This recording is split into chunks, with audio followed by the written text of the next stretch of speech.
Because I know you have a lot of great thoughts on the proper usage of melatonin and the timing of it. I would love to get those thoughts in a good form. I have my melatonin rant. Yes, I would love your melatonin rant. Yeah. So the basis for the melatonin rant is that the amount of melatonin that our brain produces as the light gets dimmer, it's called dim light melatonin onset, is in the order of 0.3-ish milligrams, 0.3 to 0.5. The way that melatonin is packaged and sold is usually in 3 or 5 or 10 milligram tabs. The lowest I've seen sort of readily available is 1 milligram.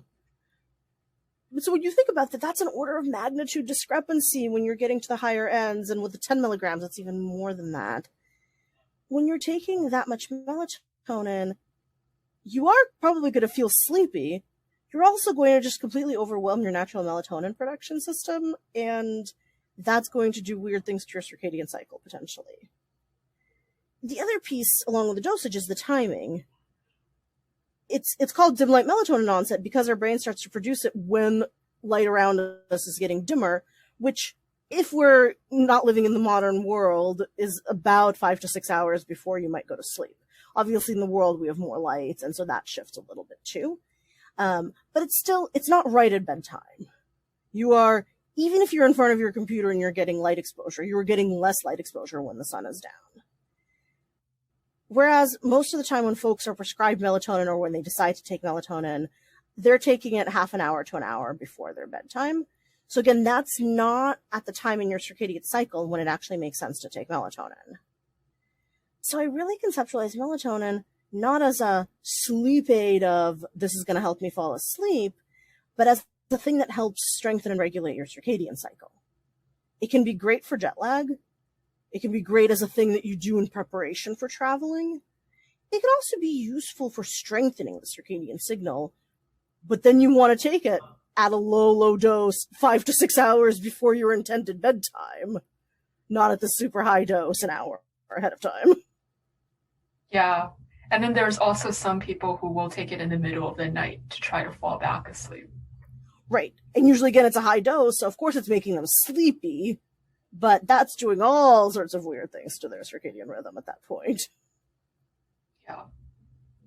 I do not recommend melatonin in the middle of the night, unless you're traveling, which is different.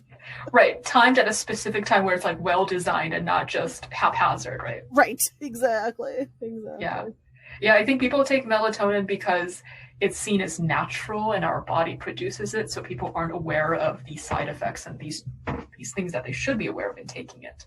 When it's marketed in that way, like I am constantly appalled at the things that have melatonin in it that get marketed. There was one that I saw that was dream water, and it was like, this water, and I don't even remember what the dosage was because I didn't look deeply into it. I was just distressed about its existence. But it's like a bottle of water that is laced with melatonin. It's like, sip this casually in the hour before bed. And I'm like, no, why? No, why? Just casually take some hormones. Like, why would we do that? Or like melatonin gummies for your children. No, do not. Please don't. Like, please talk to your pediatrician before giving your children melatonin, because there is a time and a place for it, but it needs to actually be fairly precise with kids. Yeah. Yeah, it's probably a different dose for them, too. It's a much lower dose, and it can have a more, like, an outsized impact. So It's really important to actually talk to a doctor who can, like, if there are things that are happening with your kid's sleep where the schedule is very irregular, melatonin might have a place in the treatment, but not willy-nilly.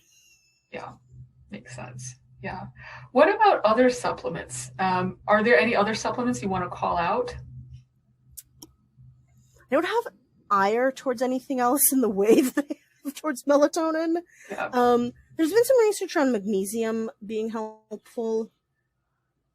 I will admit that I don't know a ton about it. The stuff that I've read about it suggests that, yes, it can be helpful, and I haven't seen anything that suggests that it's disruptive in the way that people are taking it. So I'm kind of like, all right. It works. Yeah.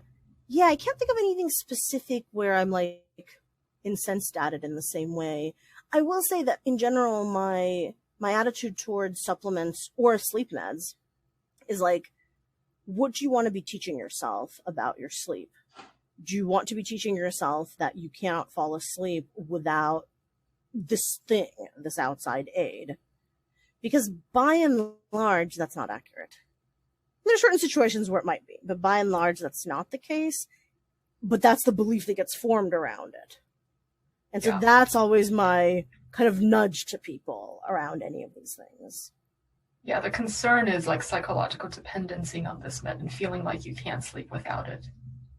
Yeah. And to be fair, there's a fine line between bedtime routine and psychological dependency sometimes. Like, if part of your bedtime routine is drinking a cup of valerian root tea, I don't know, is that a problem? Probably not, unless you've developed a belief that if, for some reason you can't have your cup of tea, that is the end of the world. That's when it becomes a problem.